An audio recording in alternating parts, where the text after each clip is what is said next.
הזכרת את הנושא של המחשבה. היה לנו פרק, אני אקדיש לזה כמה שניות, שנקרא, מחשבה היא רק מחשבה, עד שהיא לא מציאות. מדהים, איזה משפט חזק. אחרי השיעור, אמרתי לעצמי שהשכן לא עונה לי להודעות, כי אני שיתפתי אותו שהבן שלי שבר את האגרטל. ונכנסתי ללחץ. ובעקבות השיעור, אמרתי, רגע, אפרת, את לא יודעת. הרמתי לו טלפון יום למחרת. אמרתי לו, כך וכך, אתה כועס, בגלל זה אתה לא מדבר, בגלל זה אתה... אמר לי, נראה לך? מה זה עמוס בטירוף, אני חוזר הביתה ב-12 בלילה, הדבר האחרון שמעניתי זה הגרטל הזה. וואו. ואמרתי לעצמי, זה כל כך נכון, זה כל כך נכון, זו הייתה רק מחשבה. אז בואי נדבר רגע על המושג הזה, חצי סבל. מה זה אומר? מי ששומע את זה פעם ראשונה. חצי סבל מתקשרים בקשר ישיר לחץ הכאב. חץ הכאב זה אירוע אובייקטיבי, שהוא בדרך כלל לא בשליטתך, שקרה. ובואו ניתן דוגמה. שני אנשים, לשניהם יש פאנצ'ר בגלגל. אירוע? אירוע? לא בשליטתך. קרה. את לא יכולה לעשות, את לא יכולה... זה עובדה, אי אפשר לשנות. בדיוק.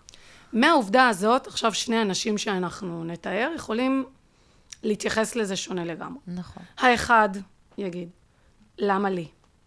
למה דווקא עכשיו? למה זה קורה לי? מה אני אעשה עכשיו? איך אני אתמודד? אז עכשיו כל הפגישות שלי התבטלו. כל משפט כזה, מעבר לחץ הראשון שנכנס, חץ הכאב, האירוע, זה חצים שאתה דוקר את עצמך ועושה לעצמך סבל. כי אם היית מתמודד רק עם הכאב, היית נמנע מכל הסבל.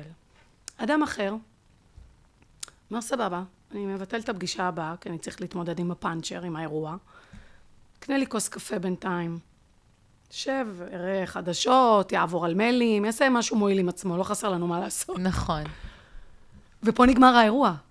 האירוע נגמר בחץ כאב, שהוא אירוע אובייקטיבי שקורה לכולנו, כמו דוח חניה, כמו ילד שבדיוק עכשיו צריך להחליף לו, ואת עכשיו בדרך למעלית, או מיליון דברים שהם בלטעמים, שהם אירועים לא נעימים, שקורים לנו בחיים. האירוע הוא לא הסיפור. אני לא יכולה גם היום בטיפול הזה למנוע מאנשים לעבור אירועים. כולנו עוברים אירועים. לחלוטין. מה אנחנו עושים אחר כך? אפרופו מודל אפרת. כן. אירוע, פרשנות, רגש, תגובה. נכון. אותו אחד שלמה ולמה, הוא עצבני, הוא מזיע, הוא כועס, הוא מוטרד, הוא יבוא לעבודה. לחץ דם, הכל. הוא יבוא עצבני לעבודה, ואז הוא יצא על העובדים שלו, על הקולגות שלו, על המנהל שלו, על לקוח, ואז זה ייצור עוד אירוע, ועוד אירוע, ועוד אירוע, והוא יחזור הביתה עצבני, ויצא על אשתו, ויצא על הילדים. זה כל הפרשנות שמייצרת לנו רגש, שמייצרת לנו תגובה, שאתה יכול לבחור שכל הסדרה הזאת הייתה נראית אחרת לגמרי. את יודעת מה? בא לי להוסיף לזה אפילו עוד משהו. נתת דוגמה על איש סובל, על איש שמקבל את זה, ומגיב... כאילו, אתה נותן לזה את הבמה, כי בכל זאת קרה אירוע. לגמרי. אבל אתה משחרר. ויש בכלל מקום של התעלות, שאני מאחלת את זה לעצמי תמיד, להודות.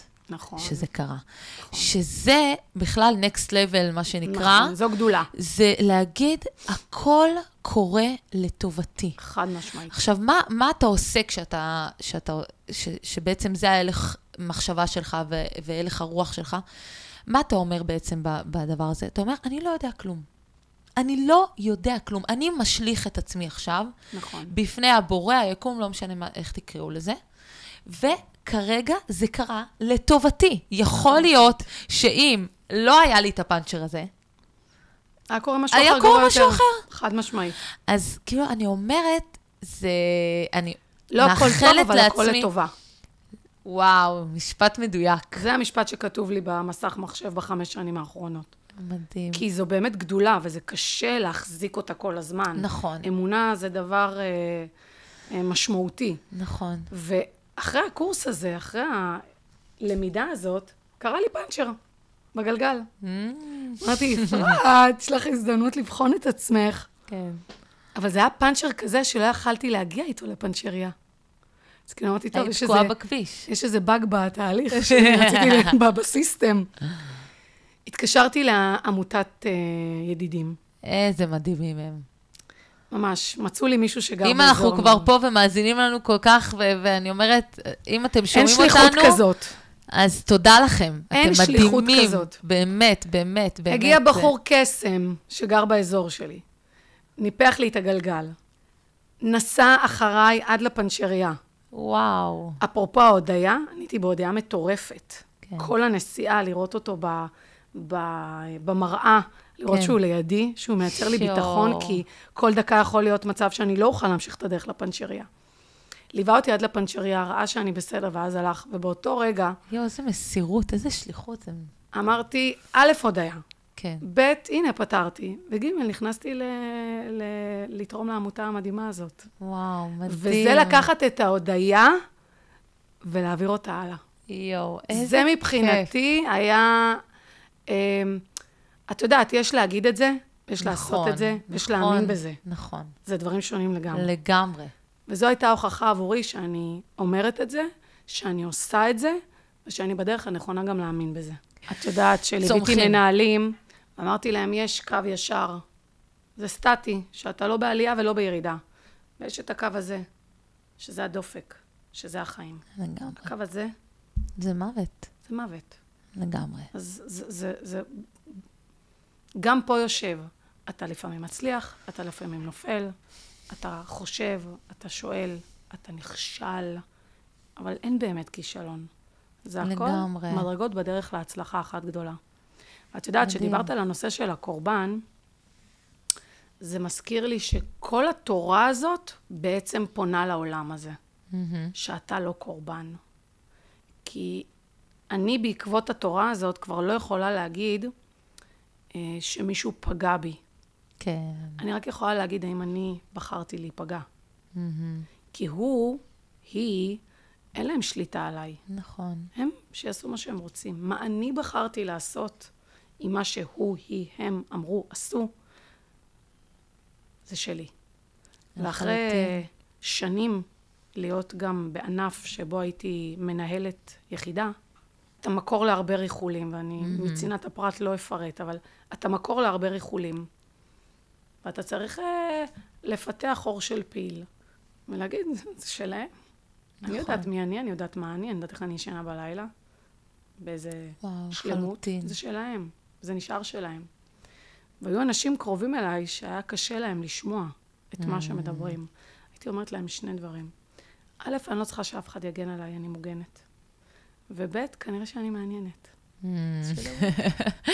האנשים בסביבה שלי שלא הרגישו בנוח עם עצמם, או במקום שהם נמצאים, היו ממש עובדים בלהקטין אותי לגודל שלהם.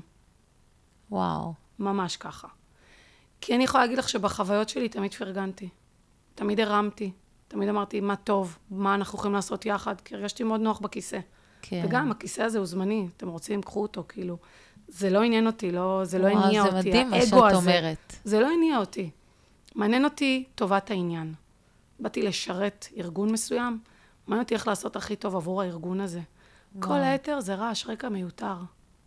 לגמרי. וזה הכל מילים נרדפות לכל מה שאנחנו מדברות, לחצי הסבל, לכאב, לפרשנות, לקורבנות, למחשבות הטורדניות והלא נכונות. ואם אותך להיות קורבן של הנסיבות, כן.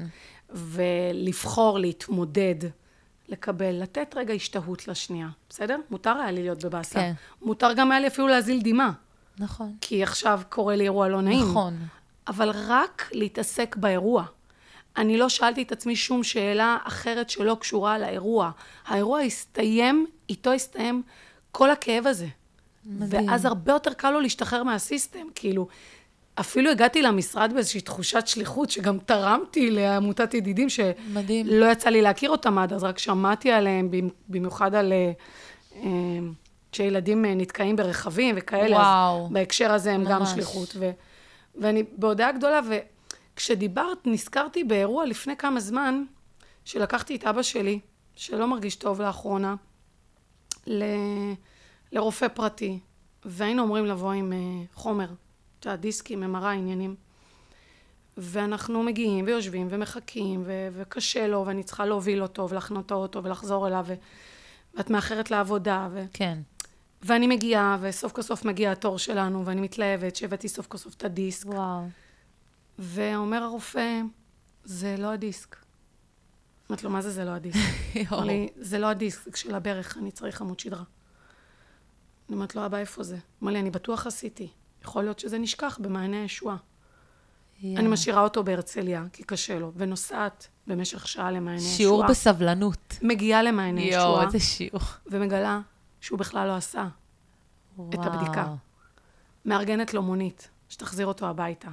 נוסעת לעבודה, מטפלת לו בכל הפרוצדורות, כדי שיהיה לו תור נכון, בלה בלה בלה.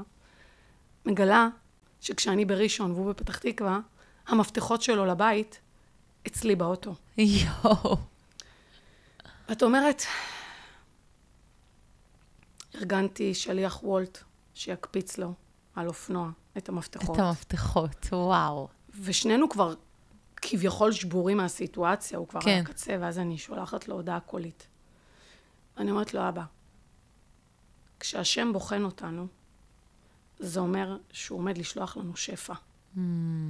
אנחנו צריכים להחליט, האם אנחנו בוחרים את הצינור הזה, או את הצינור הזה. יותר מתמיד חשוב לי הצינור הזה, של השפע וההצלחה והבריאות. אז הכל בסדר. תמתינו קצת בסבלנות, האופנוע בדרך אליך. הוא היה בהלם.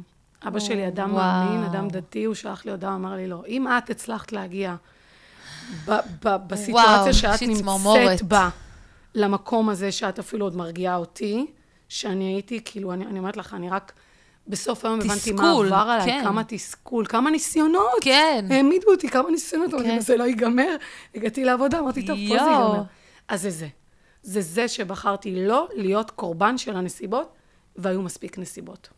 אני? לזהות מבלי להזדהות. וואו. ככה הם קוראים לזה תקשיבי, יש לך כמו סיסמאות, אפרת. זה פשוט, אני אומרת לך, ככה השיעור נקרא, לזהות מבלי להזדהות. את מזהה את הרגש. וואו, מדהים. את אומרת, אני עצובה, אבל לא, אני אייר עצובה.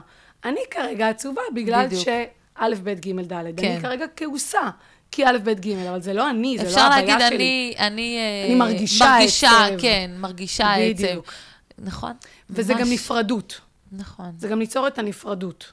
בינך לבין האירוע. את זה גם לא האירוע. לגמרי. אפרופו הפאנצ'ר. הוא האירוע. את תמשיכי את היום שלך, תטפלי באירוע, ותמשיכי כרגיל. ליצור נפרדות. לקחת את הזום אאוט.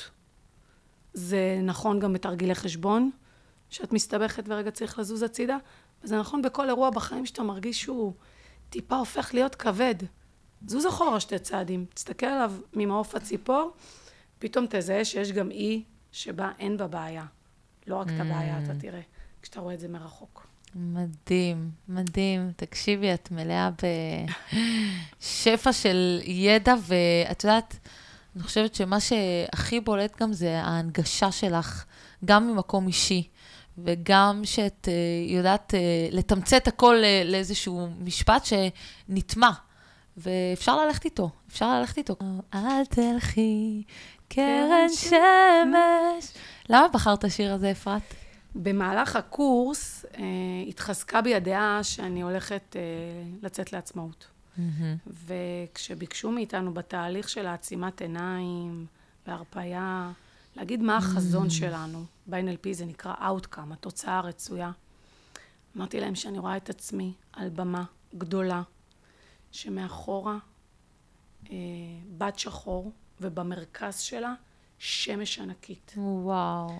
ומצד שמאל יהיה סטנד של כמה פרטי לבוש, אני רוצה לשלב בעצמה נשית, בין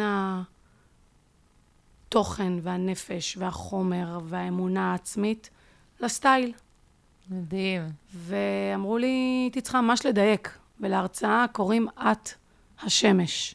וואו. ואז הלכתי וקעקעתי את ההרצאה על היד, כדי להזכיר לעצמי מה האוטקאם שלי, מה החזון שלי, ומה אני רוצה לעשות עם החיים שלי.